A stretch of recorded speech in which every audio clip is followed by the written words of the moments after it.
He chose them. For the first time in 6 years, the crime lord chose love over power.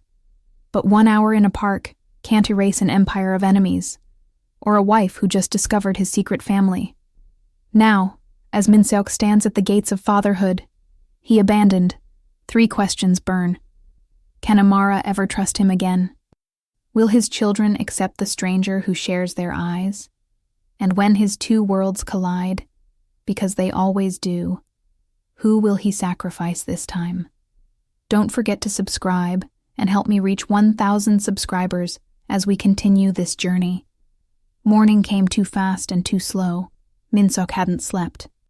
Had spent the night on the villa balcony, rehearsing conversations with 5-year-olds he'd never met. What do you say to children who are your blood but strangers? How do you compress 6 years of absence into 1 hour of presence? There was no script for this. No strategy that covered meeting your own children for the first time when they were already whole people without you. Yuna found him at dawn, still wearing yesterday's clothes, staring at nothing. You look terrible, she observed. I feel worse. She sat beside him. Surprising. They'd maintained careful distance since his confession about Amara and the triplets. Professional courtesy between 2 people whose marriage was a contract, not a romance. What time? She asked. 10. The park near her hotel. And after? I don't know. Yuna nodded slowly. My father called last night, asking how the honeymoon was going. I told him it was perfect. She paused. He'd destroy you if he knew the truth. Destroy them too, probably. Loose ends are dangerous in our world. Ice flooded Minsok's veins. Is that a threat? It's a reminder. Her voice held no malice, just fact. You're playing with fire. Your empire. My family's alliance. Your new wife who's been remarkably understanding. All of it could burn if you're not careful. Then I'll be careful. Will you? She met his eyes. Because careful would be walking away. Sending money anonymously. Ensuring they're provided for without disrupting everyone's lives. What you're doing. Meeting them? That's not careful. That's desperate. She was right. He was desperate. Desperate to hear his daughter laugh up close. Desperate to know if his sons had his laugh or Amara's. Desperate to prove to himself that he was more than the empire his father built. That some part of him was still human. I have to try, he said simply. Yuna stood, smoothed her dress. Then try. But Minsok, don't make promises you can't keep. Not to her. Not to them. Children remember broken promises forever. She left him with sunrise and terror. The park was small, local. The kind of place where neighborhood kids played while parents watched from benches, drinking coffee and pretending life was simple. Minsok arrived early. Wore jeans and a simple shirt. Had agonized over the choice. Suit felt too formal. Too crime lord. Casual felt like he was trying too hard. Eventually, he just grabbed whatever made him look least like someone who ordered executions before breakfast. He sat on a bench, waited, watched families that looked easy, natural, like they'd never had to learn each other from scratch. Then he saw them. Amara appeared first, holding Yara's hand. The little girl skipped beside her mother, pigtails bouncing, talking about something with the enthusiasm only 5-year-olds possess. Behind them, Minho and Jay walked together, Minho serious and observant, Jay animated and bright. His children. Real. Close. About to know he existed. Amara's eyes found his across the park. She said something to the kids. They looked. Minho's expression shuddered immediately. Protective. Wary. Reading danger the way Minsok had learned to read it at an age when he should have been playing. Jay tilted his head, curious. Yara just smiled. Open. Trusting. Unaware that the stranger on the bench was about to complicate her entire world. They approached. Minsok stood, sat back down, stood again.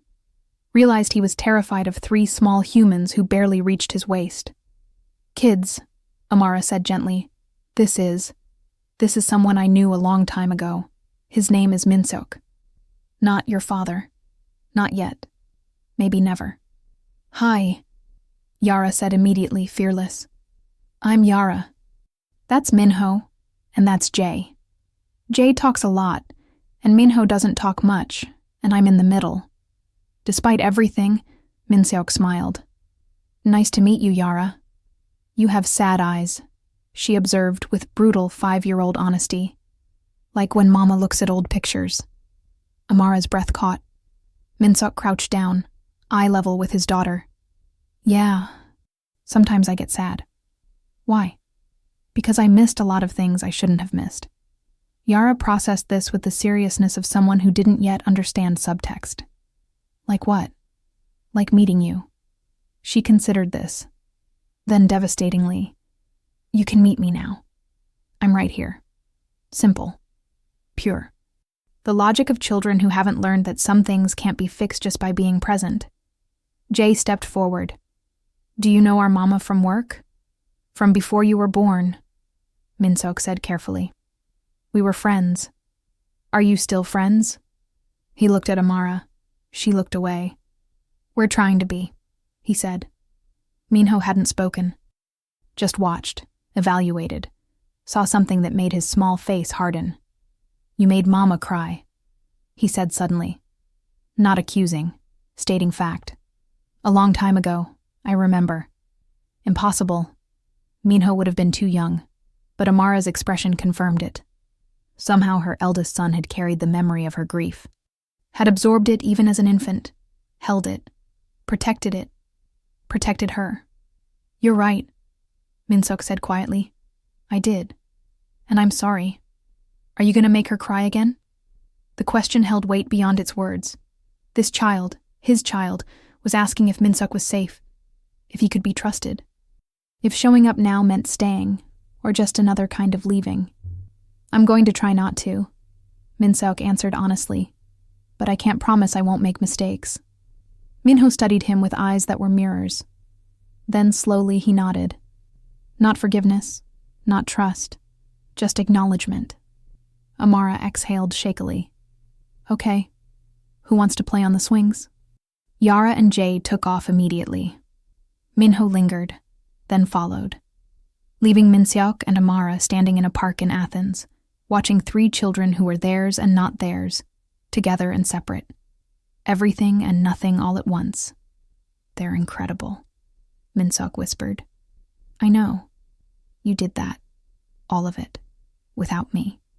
I had to.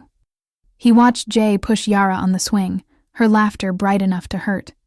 Watched Minho organize some game with the careful authority of an oldest child who'd learned responsibility too young. What do I do now? He asked. Amara didn't look at him. That depends. Are you here for an hour because it makes you feel better? Or are you here because you're actually willing to blow up your entire life to be their father? I don't know yet. Then figure it out. Her voice cracked. Because they deserve better than another man who leaves. They deserve better than you showing up, playing dad for 60 minutes, then disappearing back to your empire and your wife and your real life. This is real. Is it? She finally looked at him. Because from where I'm standing, you're a tourist in their lives. You get to visit, feel things, then go home to comfort and power while we go back to struggling. The words hit like bullets. Because she was right. He had a villa, a wife, an empire, security and wealth and everything money could buy.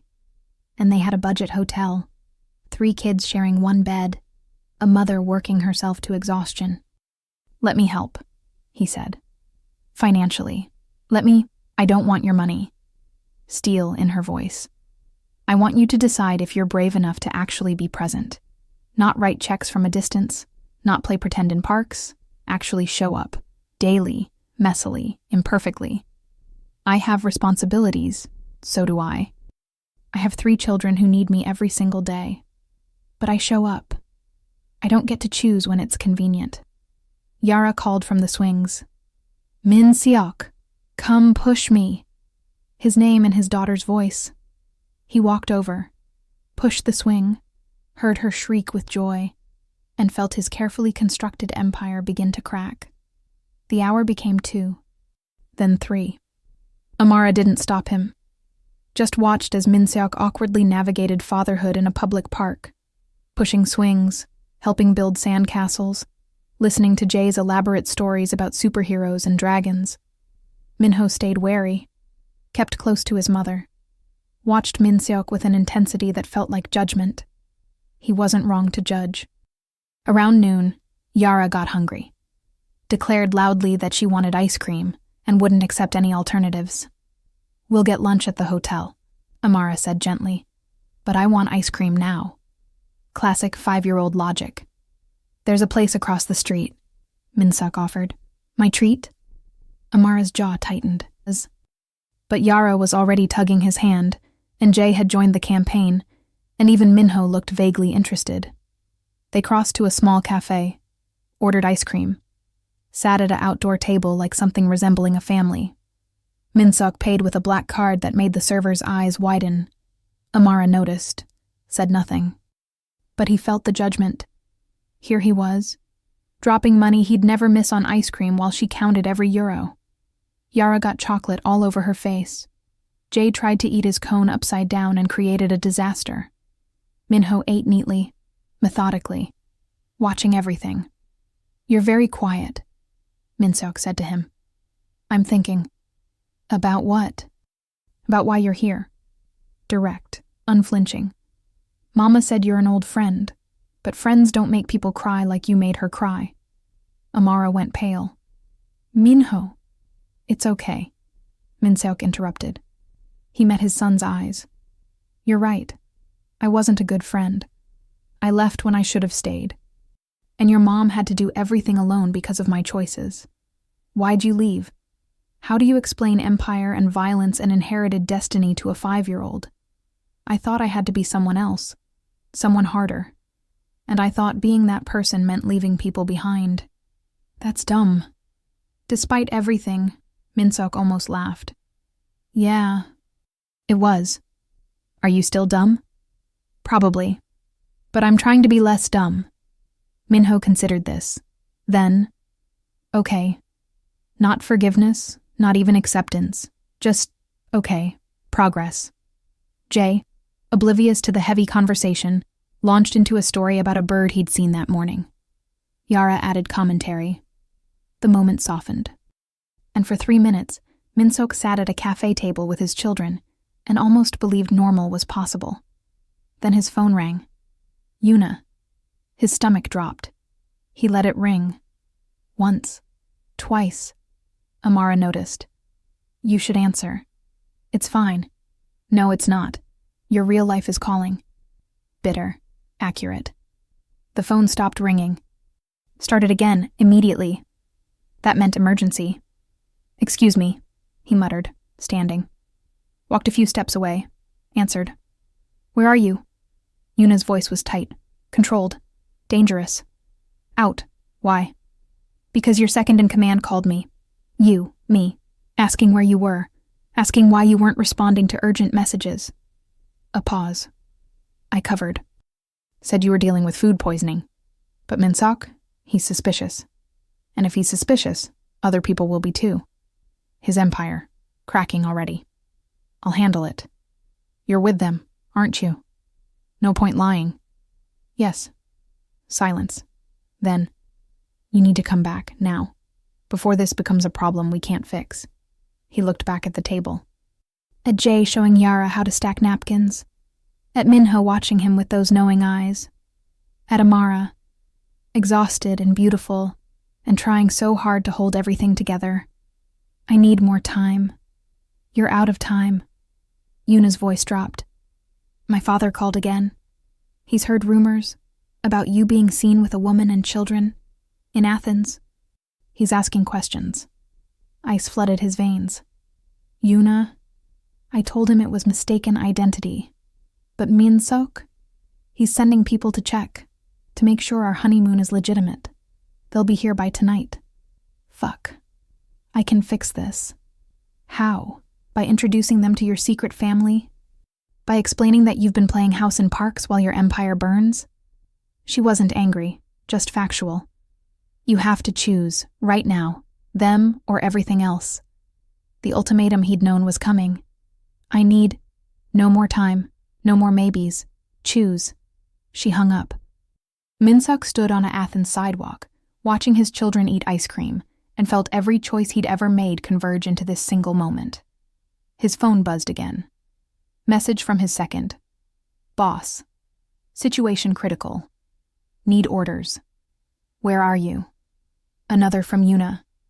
Car's coming for you in 30 minutes. Be ready. Another from an unknown number. We know about the woman and kids. Interesting development. We should talk. JJ rival family. Enemy territory.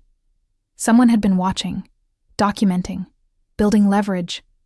His children were now targets, because he'd been stupid enough to believe he could have both worlds without them destroying each other. Amara appeared beside him. What's wrong? Everything. I have to go. Her expression crumbled, then hardened. Of course you do. Amara, it's not. Don't. She stepped back. Don't explain. Don't apologize. Just go. It's what you're good at. Someone's been watching us. You and the kids might be in danger.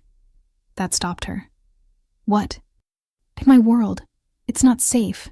And now that people know about you. He couldn't finish. Horror dawned in her eyes. You brought your war to my children. I didn't know. You never know. You never think beyond yourself and your empire and what you want. Her voice rose. People stared. I told you to stay away. I told you we didn't need this. The kids noticed, started moving toward their mother, sensing danger. Minsok's heart was breaking in real time. I'll fix this. How? By leaving again? By making us disappear? Tears streamed down her face. You don't get it. We can't disappear. We're real. We exist. And now, because of you, we're in danger. Minho reached his mother, put small arms around her waist, stared at Minsok with an expression that said, I knew you'd hurt her again. A black car pulled up to the curb. Yuna's driver. Time was up. I have to go, Minsok said, voice breaking. But I swear I'll fix this. I'll keep you safe. Just go. Amara pulled her children close. And don't come back. He got in the car, looked back once, saw his family, his actual family, standing on a sidewalk, watching him leave. Again. And this time, he'd brought monsters to their door. The car drove away. And Kang Minsok, crime lord and coward, let it. The villa felt like a tomb. Yuna met him at the door. No anger, just resignation. My father's men will be here in 2 hours. I know. They'll ask about the woman, the children. I know. If they find proof.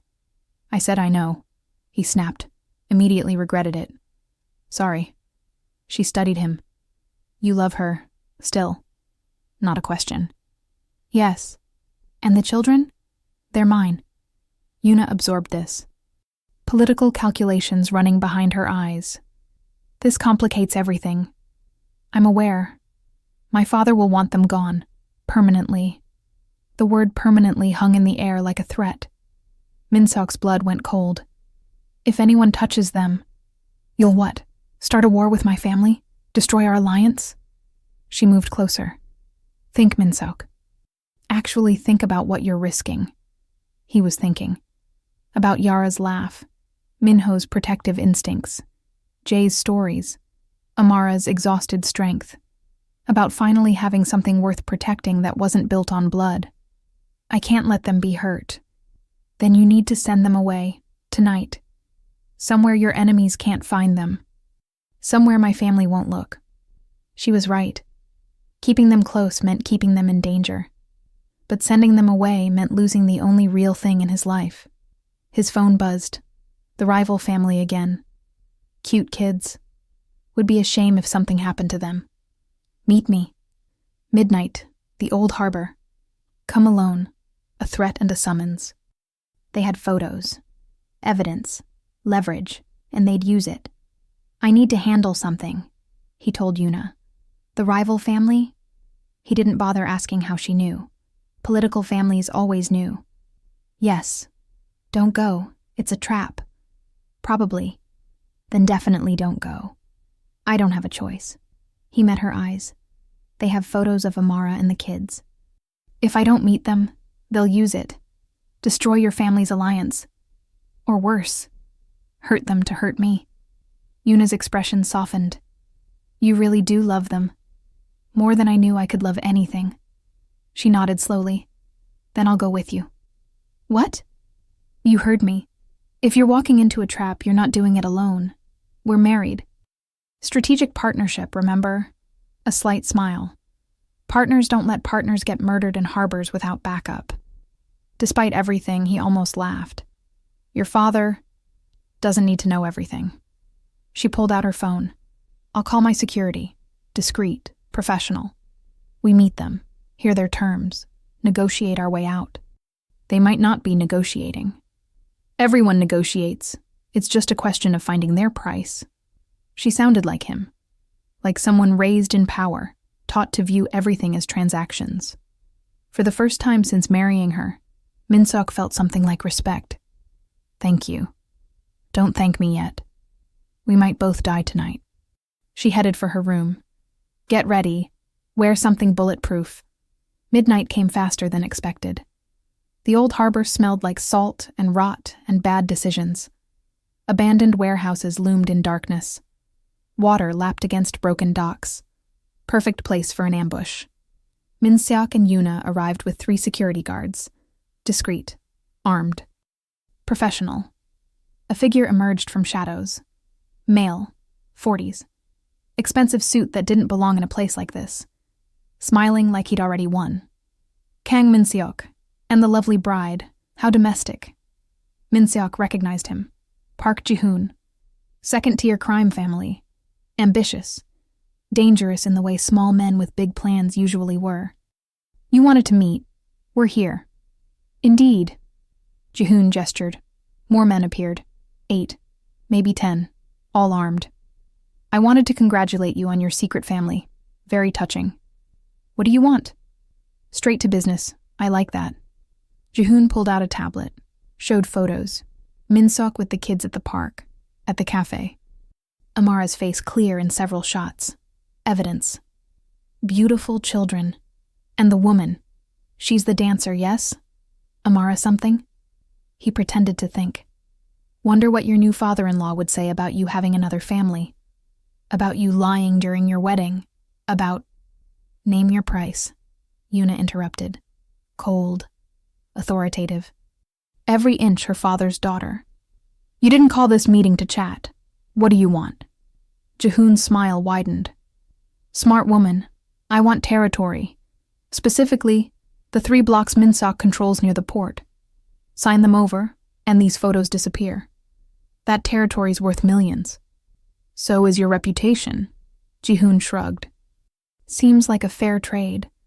Unless you'd prefer I send these to every news outlet in Seoul.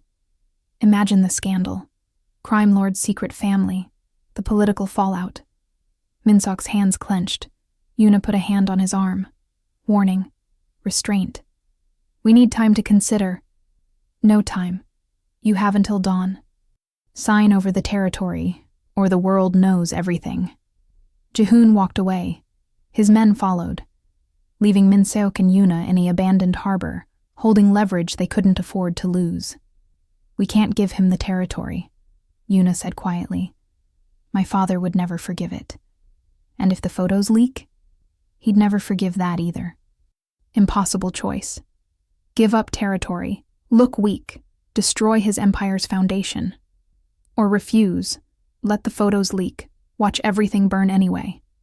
There's a third option, Minsok said slowly. Don't. I wasn't asking permission. He pulled out his phone, made a call. His second answered immediately. Boss, I need a team. Armed.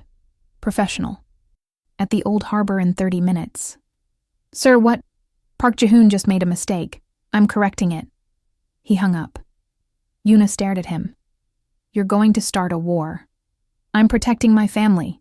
By proving you're exactly the monster everyone thinks you are. The words hit hard, because she was right. He was about to solve this problem the only way he knew, With violence, power, the language his father taught him. But his children deserved better than a father who solved everything with blood. Amara deserved better than the man she'd left 6 years ago. He deserved to be better. His phone rang. Unknown number. He answered. Minsok. Amara's voice, shaking, terrified. Someone's here, at the hotel, men with guns. They're asking about you. They have Minho. The call cut off. His world stopped. They'd taken his son. Terror was a foreign language. Minsok had spent decades mastering fear, weaponizing it, using it, never feeling it. Fear was for victims, for weak men, for people who had something to lose. Now he understood. Fear was hearing your son's name spoken through a phone by men with guns. How many? His voice came out cold. Dead. The crime lord erasing the father. Yuna was already moving, phone to her ear, calling reinforcements. My security team is 5 minutes out. Not fast enough. He was running. Car, keys. Didn't remember getting in, just driving. Breaking every traffic law between the harbor and Amara's hotel. His phone rang again. Different number. He answered on speaker. Kang Minsok. Unfamiliar voice. Calm. Professional. We have something of yours. If you hurt him, relax. The boy's fine. Scared, but fine. Pretty kid. Looks just like you. A pause. Jahoon sends his regards. Seems you needed extra motivation to sign those papers. Rage, pure, primal. The kind that made empires burn. Where? The construction site, East District. You know the one? Your family used to dump bodies there. Casual. Like discussing weather. Come alone. Bring signed transfer documents. You get your son back. Everyone goes home happy. I need proof he's alive. Sounds of movement. Then, Mama? Minho's small voice, terrified. Mama, where are you? Something inside Minsok shattered. I'm coming, he said into the phone. To his son. To the men holding him. To the universe. I'm coming right now. 1 hour, alone. Or the boy learns what happens to loose ends. The call ended. Minsok's hands shook on the steering wheel. Not fear anymore. Fury. They'd touched his child, threatened his son, crossed the only line that mattered. Yuna's voice through the car speaker. Minsok, don't. It's a trap. They'll kill you both. Then they'll kill me. But I'm getting my son back. Think strategically. I'm done thinking. He slammed the wheel. I'm done with strategy and empires and all of it. They have my son, my 5-year-old son who's terrified and calling for his mother. I don't care about territory. I don't care about alliances. I care about getting him back. Silence. Then Yuna quietly. Okay. Then we do it smart. My team meets you there, surrounds the site. You go in, we provide cover. They said alone. And you believe them? She laughed bitterly. They're going to kill you regardless. At least this way you have a chance. She was right. But if they saw backup, they'd hurt Minho first. Tell your team to stay hidden. No one moves unless I give the signal. And what's the signal? Gunfire. He hung up. Pulled up to Amara's hotel. She was outside, pacing, Jay and Yara clinging to her legs. All 3 crying. She saw his car. Ran over. They took him. These men, they broke in and grabbed him and I couldn't stop them. Hysterical. Breaking. Minsok, they took our baby. He got out, pulled her close, felt her shake against him. I'm getting him back. How? You don't even know where. They called, gave me a location. He pulled back, met her eyes. I need you to stay here. Keep Jay and Yara safe. Lock the door. Don't open it for anyone except me. I'm coming with you. No. Firm. They want me. I go alone. Trade myself for Minho. Everyone comes home. You'll die. Probably. Then I die getting our son back. Amara's face crumpled. I can't lose both of you. You won't. I promise. A lie. He had no idea if he'd survive. But she needed to hear it. I'll bring him home. He kissed her forehead. Quick. Desperate. Maybe the last time. Then he was back in the car, driving toward the construction site where his father used to dispose of problems, where he'd become a problem that needed disposing. The site was abandoned. Half-built structures like skeletons in darkness. Perfect for an ambush. Minsok parked. Got out. Empty-handed except for his phone. No transfer documents. No intention of signing anything. Just a father walking into hell to get his son back. Minsok, Jihoon's voice echoed from somewhere above. So glad you could make it. Did you bring the paperwork? Where's my son? Straight to business. I appreciate that. Movement. Lights blazed. Minsok squinted. Jihoon stood on a second-floor platform, holding Minho by the arm. His son. Alive. Tear-stained but breathing. Daddy? Minho's voice broke him. You came. First time hearing that word from his child's mouth. Worth dying for. I'm here, buddy. I'm right here. Jihoon smiled. Touching. Really. But we had a deal. Documents for the boy. I don't have them. The smile vanished. Excuse me? You heard me. I'm not signing over territory, but I'm offering you something better. And what's that? Me. Let my son go. Take me instead. I'm worth more as leverage anyway. Jihoon laughed. You think I'm stupid? The moment I let him go, your hidden security team opens fire. So he'd known about Yuna's backup. No team. Just me. Liar. Jihoon pulled a gun, pressed it to Minho's head. Minsok's world stopped. Last chance. Documents, now.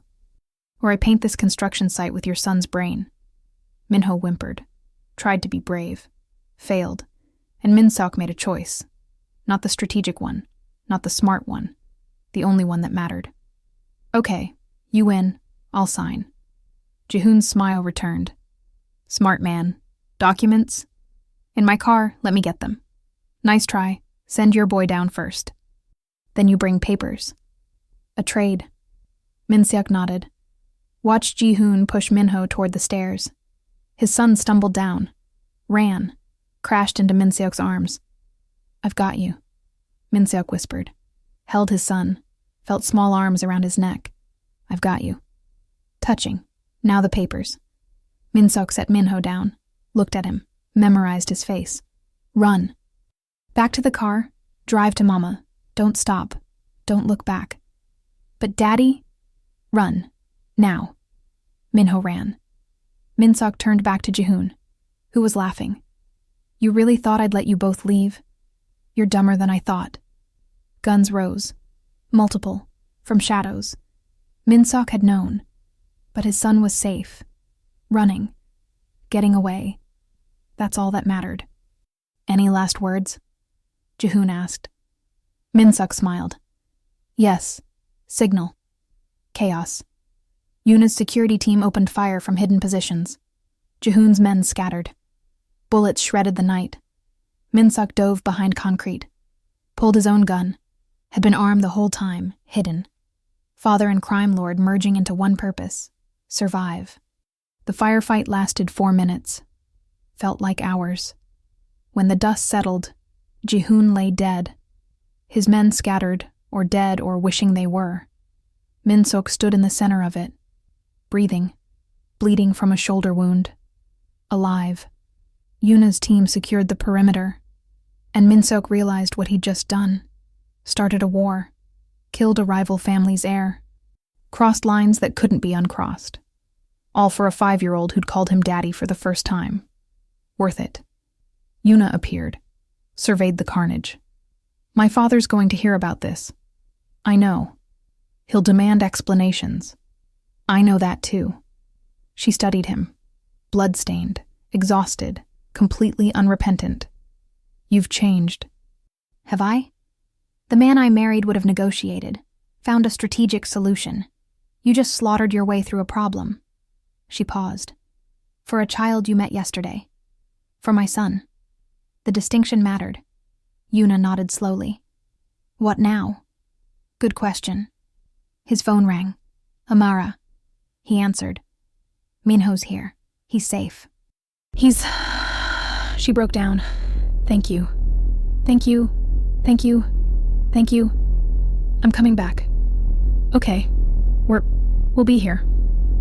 He hung up, looked at Yuna. I need to end this, tonight, before more people come for them. End it how? The only way my world understands, completely. She understood. You're going to war. I'm protecting my family. By becoming the monster they're afraid of? If that's what it takes. Yuna was quiet for a long moment. Then, my father will side against you. Our alliance will break. You'll be fighting everyone. I know. You'll lose everything you built. I know. For them? For a woman who told you to leave and 3 kids you barely know?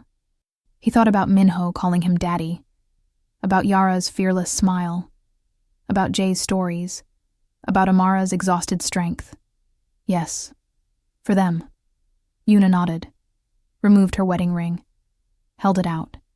Then you should have this back, because I won't be part of what comes next. He took the ring. I'm sorry. Don't be. You're finally being honest. She almost smiled. I hope they're worth it. They are. She walked away, left him standing in blood and bodies and the ruins of his strategic marriage. And Minsok felt free for the first time in years. He returned to the hotel at dawn. Amara opened the door, saw his face, his wounds, the exhaustion.